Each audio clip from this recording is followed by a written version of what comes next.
বাবা সোহেল, একটু দাঁড়াও, তোমার সাথে কিছু কথা ছিল। হ্যাঁ বাদন বলেন। আচ্ছা বাবা, কথা পরেই কই, কিন্তু তুমি ভর সন্ধ্যাবেলায় কই রওনা দিলে বাবা? আব্বাজান একটু পর মাগরিবের আজান দিবে, এই জন্য আগে থেকে আমি মসজিদে আগে যেতেছি।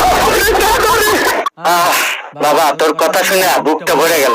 তুই কত খারাপ ছিলি, বন্ধু বান্ধবের সাথে আজে বাজে নেশা করতি। যাই, তোর যে আল্লাহ এত ভালো বানাইছে, এজন্য আমি আল্লাহর কাছে শুকরিয়া আদায় করি, আলহামদুলিল্লাহ। আচ্ছা আব্বা, তুমি যদি কি জানি বলতে চাইলে ওটা একটু বলো, নইলে আমার আগুন দিয়ে দিবে, আমার মসজিদে যাওয়া লাগবে। আচ্ছা বাবা, ঠিক আছে। ওই যে তোর মা খুব অসুস্থ, কয়েকটা টাকা লাগবে, একটু ওষুধ আনতা। ও আচ্ছা আব্বা, ঠিক আছে। শুরু কর যারা